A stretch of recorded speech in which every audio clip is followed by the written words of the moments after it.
బులెటిన్లో మరో breaking news చూస్తున్నాం. ఇవాళ వైఎస్ జగన్ పిటిషన్పై ఏపీ హైకోర్టులో విచారణ జరగనుంది. మంత్రి నారాయణ పరువు నష్టం దావాను క్వాష్ చేయాలని జగన్ పిటిషన్ దాఖలు చేశారు.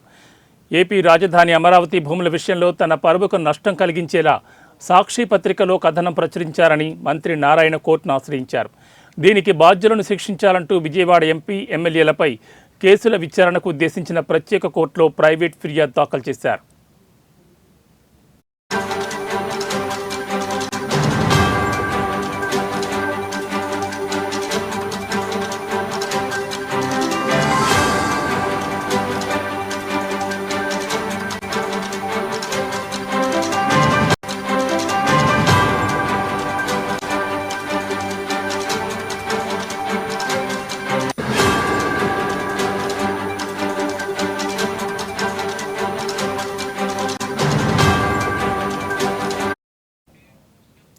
అయితే ఈ కేసును కొట్టివేయాలని కోరుతూ జగన్ ఇటీవల హైకోర్టులో పిటిషన్ దాఖలు చేసిన సంగతి తెలిసిందే.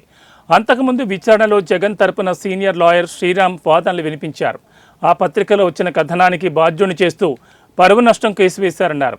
ఆ పత్రిక ఎడిటర్ పరువు నష్టం కేసును కొట్టివేయాలని కోరుతూ ఇప్పటికే కోర్టులో పిటిషన్ వేశారన్నారు. గత 6 ఏళ్లుగా పిటిషన్ విచారణలో ఎలాంటి పురోగతి లేదని చెప్పారు.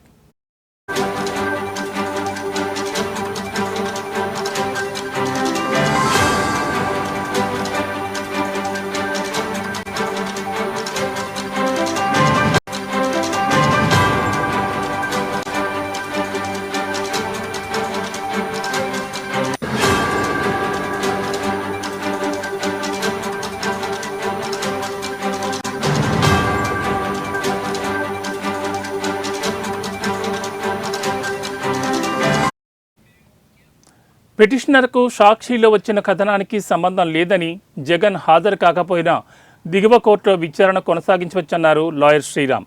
అలాగే మంత్రి నారాయణ తరపున లాయర్ గింజుపల్లి సుబ్బారావు వకాలత్ దాఖలు చేశారని, పూర్తి వివరాలతో కౌంటర్ వేసేందుకు సమయం కావాలని హైకోర్టును కోరారు. ఈ వాదనలు విన్న న్యాయమూర్తి ఈ పిటిషన్లో తుది నిర్ణయం వెల్లడించే వరకు జగన్ తరపున లాయర్ విచారణకు హాజరయ్యేందుకు అవకాశం కల్పిస్తూ హైకోర్టు ఆదేశాలు జారీ చేసింది.